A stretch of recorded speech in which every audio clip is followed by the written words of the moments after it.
Καλώς ήρθατε σε ένα ακόμα επεισόδιο του Επιλόγου Podcasts. Σε κάθε θρύλο του Hollywood, το φως της δημοσιότητας ρίχνει πάντα μια σκιά. Και για λίγες, επιλεγμένες ψυχές, αυτή η σκιά γίνεται τόσο βαθιά, τόσο σκοτεινή, που τις καταπίνει ολόκληρες. Αυτή είναι η ιστορία μιας τέτοιας ψυχής.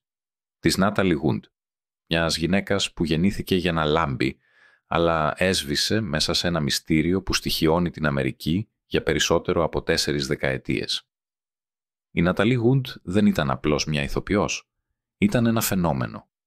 Η πορεία της ξεκίνησε από τα πρώτα της βήματα, όταν ακόμη ως παιδί μάγευε το κοινό στο Miracle on 34th Street του 1947, έναν ρόλο που την καθιέρωσε ως παιδί θαύμα. Όσο μεγάλωνε, τόσο πιο λαμπερό γινόταν το αστέρι της. Σε ηλικία μόλις 16 ετών, μεταπήδησε με επιτυχία από τους παιδικούς ρόλους σε πιο ώριμους, με την ερμηνεία της στο κλασικό Rebel Without a Cause του 1955 να της χαρίζει μια υποψηφιότητα για Όσκαρ βήπατο γυναικείου ρόλου. Ακολούθησαν το Splendor in the Grass και το West Side Story, ταινίες που την μετέτρεψαν σε ένα από τα μεγαλύτερα, πιο αναγνωρίσιμα ονόματα της χρυσής εποχής του Hollywood. Ωστόσο, πίσω από την αστραφτερή εικόνα της οθόνης κρυβόταν μια ζωή γεμάτη ανασφάλειες και τραύματα. Η καριέρα της καθορίστηκε σε μεγάλο βαθμό από τη φιλόδοξη και πιεστική μητέρα της, η οποία, όπως λέγεται, τη διέταξε να κάνει τον κύριο Πίτσελ να την αγαπήσει όταν πήγε για ακρόαση. Αυτή η εξωτερική πίεση, σε συνδυασμό με προσωπικά της τραύματα, όπως ένας φερόμενος βιασμός σε νεαρή ηλικία, δημιούργησαν μια γυναίκα που, παρά τη φήμη και την ομορφιά της, πάλεψε με βαθιές συναισθηματικές πληγές. Η ζωή της Ναταλί Γουντ δεν ήταν απλώς μια ιστορία επιτυχίας, ήταν μια σύγχρονη τραγωδία. Η φήμη της ήταν άρρηκτα συνδεδεμένη με τις προσωπικές της πληγές, καθιστώντας το φινάλε της όχι απλώς ένα ατύχημα, αλλά το δραματικό και σκοτεινό επιστέγασμα μιας ζωής γεμάτης αντιφάσεις. Η τελευταία της ταινία, το Brainstorm, ένα θρίλερ επιστημονικής φαντασίας για το μυαλό και τις αναμνήσεις, μοιάζει σήμερα σαν μια ανατριχιαστική προφητεία για το τι θα ακολουθούσε. Μια ζωή που ξεκίνησε σαν παραμύθι, έμελε να τελειώσει σαν μια θολή, ανεξήγητη ανάμνηση.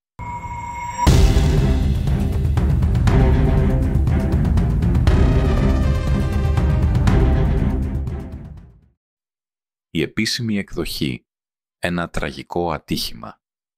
Ήταν το Σαββατοκύριακο της ημέρας των ευχαριστειών του 1981. Η Νάταλι Γουντ βρισκόταν σε μια θαλάσσια εκδρομή στο νησί Καταλίνα, κοντά στην ακτή της Καλιφόρνια. Ήταν πάνω στο πολυτελές γιότ του συζύγου της, του ηθοποιού Ρόμπερτ Βάγνερ, το Splendor. Μαζί τους ήταν ο συμπρωταγωνιστής της Γουντ από την ταινία Brainstorm, ο Κρίστοφερ Βόλκεν, και ο καπετάνιος του σκάφους, Ντένις Ντάβερν. Το βράδυ της 29ης Νοεμβρίου, η Νάταλι Γουντ εξαφανίστηκε από το σκάφος. Το σώμα της βρέθηκε να επιπλέει στο νερό περίπου 1 ώρα μακριά από το σημείο όπου ήταν αγκυροβολημένο το γιότ. Ο τότε ιατροδικαστής του Λος Άντζελες, Τόμας Νογκούτσι, κατέληξε στο συμπέρασμα ότι ο θάνατός της ήταν τυχαίος πνιγμός και υποθερμία. Η επίσημη θεωρία που ανακοινώθηκε ήταν ότι η Γουντ, υπό την επήρεια αλκοόλ και φαρμάκων, προσπάθησε να ασφαλίσει το φουσκωτό ντίνγκι που χτυπούσε στο κήτος του γιότ. Υποτίθεται ότι γλίστρισε και έπεσε στη θάλασσα, όπου βρήκε τον τραγικό της θάνατο.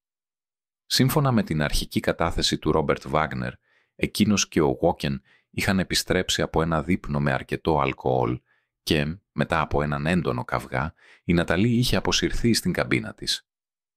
Όταν ο ίδιος πήγε να την βρει αργότερα, δεν ήταν εκεί. Μέχρι τότε, η ιστορία έμοιαζε με ένα θλιβερό αλλά ξεκάθαρο ατύχημα.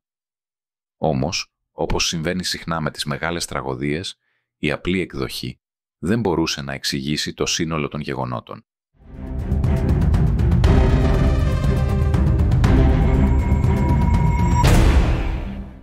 Η αρχική έρευνα είχε πολλά κενά και αμφιβολίες που στοιχιώνουν την υπόθεση μέχρι και σήμερα.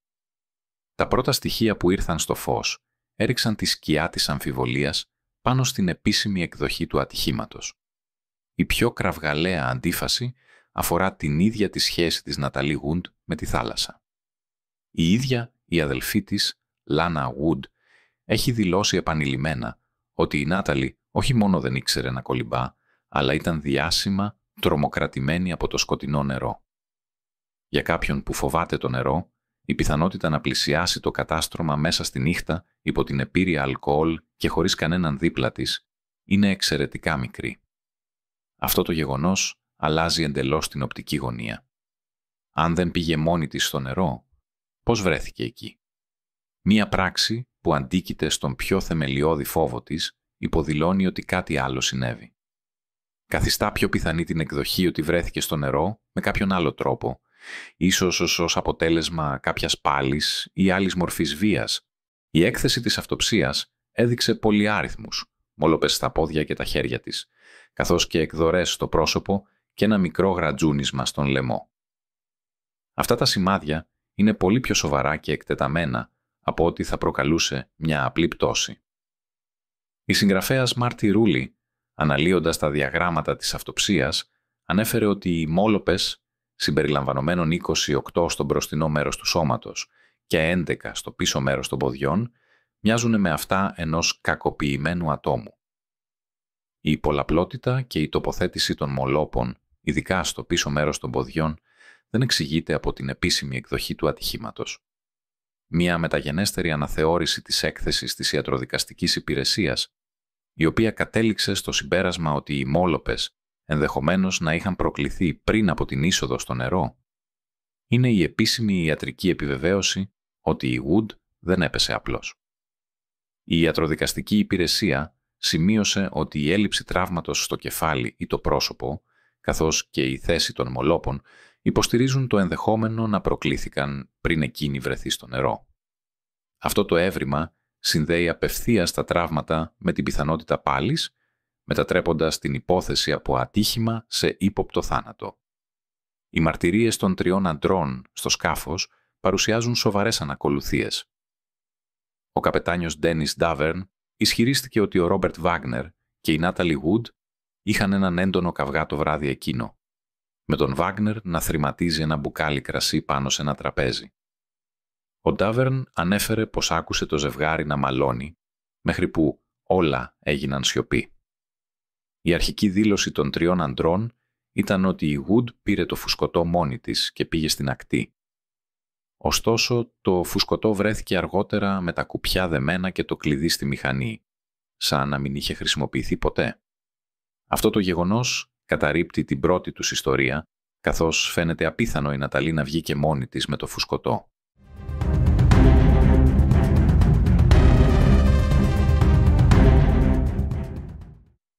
Με τα χρόνια, οι αντιφάσεις και οι φήμες για όσα συνέβησαν εκείνη τη νύχτα βάθυναν το μυστήριο. Οι θεωρίες που έχουν διατυπωθεί συνδέουν τον θάνατο της Ναταλί Γουντ με το σκοτεινό παρασκήνιο της ζωής της. Ο καυγάς στο γιότ έχει αποτελέσει το επίκεντρο πολλών θεωριών. Σύμφωνα με τον καπετάνιο Ντάβερν, η ένταση προήλθε από φλερτ μεταξύ της Γουντ και του Βόλκεν, που οδήγησε σε μια έκρηξη ζήλιας από τον Βάγνερ. Ωστόσο, μια πιο σκοτεινή πτυχή της σχέσης του ζευγαριού έχει αναφερθεί στη βιογραφία της Σουζάν Φίνσταντ και στη μαρτυρία της αδερφής της Λάνα Γουντ. Ο πρώτος γάμος του ζευγαριού, στα τέλη της δεκαετίας του 1950, έληξε αφού η Νάταλι, όπως λέγεται, έπιασε τον Βάγνερ με έναν άντρα. Η Φίνσταντ, με πρόσβαση σε στοιχεία της αστυνομίας, αναφέρει ότι η Νάταλι σκέφτηκε να ζητήσει διαζύγιο και από τον δεύτερο γάμο τους. Αυτό προσφέρει ένα βαθύτερο και πιο προσωπικό κίνητρο στη ζήλια του Βάγνερ, που πιθανόν να μην αφορούσε μόνο τον Κρίστοφερ Βόκεν, αλλά και την ίδια του την εικόνα. Η εκδοχή της αμφιφιλοφιλίας, αν και δεν έχει επιβεβαιωθεί επίσημα, προσφέρει ένα νέο πρίσμα στην υπόθεση. Ο καυγάς ίσως δεν ήταν απλώς για τη σταδιοδρομία ή το φλερτ, αλλά για πολύ πιο βαθιά και προσωπικά μυστικά που, αν αποκαλύπτονταν, θα μπορούσαν να καταστρέψουν τη δημόσια εικόνα και των δύο σε μια πολύ πιο συντηρητική εποχή. Το 2011, σχεδόν 30 χρόνια μετά τον θάνατό της, η υπόθεση της Νάταλι Wood επανεξετάστηκε από τις αρχές του Λος Άντζελες. Αυτό συνέβη αφού ο καπετάνιος Ντένις Ντάβερν παραδέχτηκε δημόσια ότι αρχικά είχε πει ψέματα στην αστυνομία για να προστατεύσει τον Ρόμπερτ Βάγνερ. Το 2012, η αιτία θανάτου της Wood άλλαξε επίσημα από πνιγμός σε πνιγμός και άλλοι απροσδιόριστοι παράγοντες, υποδεικνύοντας ότι η έρευνα δεν μπορούσε πλέον να υποστηρίξει την εκδοχή του ατυχήματος. Το 2018, οι αρχές ονόμασαν επίσημα τον Ρόμπερτ Βάγνερ ως πρόσωπο ενδιαφέροντος στην υπόθεση. Παρά το γεγονός ότι ο Βάγνερ είχε δηλώσει αρχικά ότι θα υποστήριζε την επανεξέταση, στη συνέχεια αρνήθηκε να συνεργαστεί με τη νέα έρευνα, μια στάση που για πολλούς είναι ιδιαίτερα ύποπτη.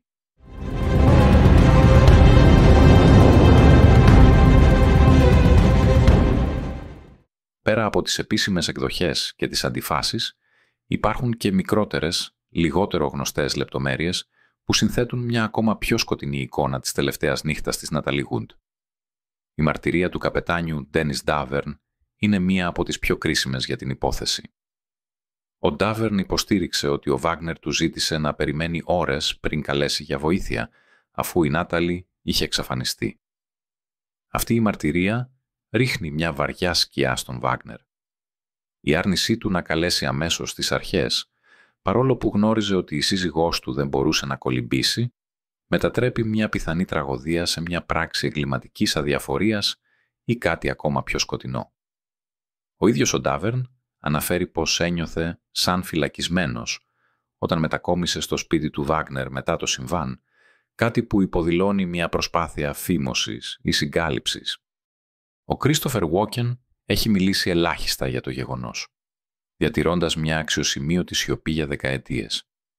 Η στάση του είναι ένα από τα πιο παράξενα στοιχεία της υπόθεσης, γιατί ένας διάσημος ηθοποιός που δεν θεωρήθηκε ποτέ ύποπτος να αρνείται να μιλήσει, είτε για να προστατεύσει τον Βάγνερ, είτε επειδή η αλήθεια είναι τόσο δυσάρεστη που προτιμά να την κρατήσει κρυφή. Η σιωπή του λειτουργεί ως ένας ισχυρός παράγοντας μυστηρίου, ενισχύοντας την ιδέα ότι υπάρχουν πολλά που δεν έχουν υποθεί.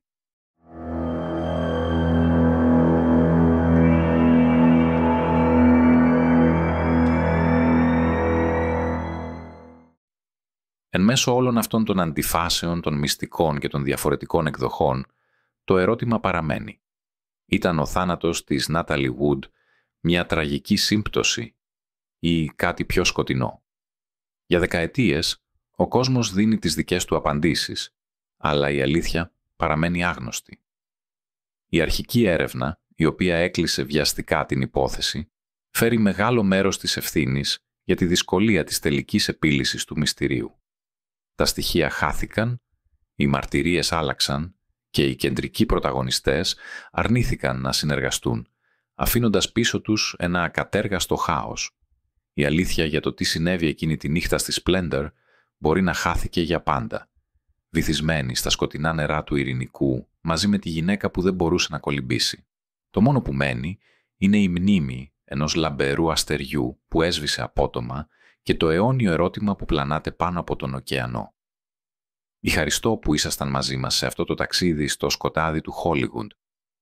Το μυστήριο της Ναταλί Γουντ, του λαμπερού αστεριού που έπεσε στα νερά του Ειρηνικού, παραμένει ένα από τα πιο ανεξιχνίαστα εγκλήματα της σύγχρονης ιστορίας.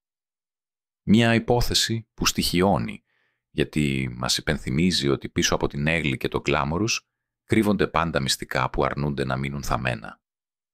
Ήταν ο θάνατος της Νάταλι Γουντ μια τραγική μοιραία πτώση, όπως υποστήριξε ο Ρόμπερτ Βάγνερ, ή μήπως ήταν μια πράξη βίας, όπως υπενήσονται οι μόλοπες στο σώμα της, τα κενά στις μαρτυρίες και οι φήμες που κυκλοφορούν εδώ και δεκαετίες.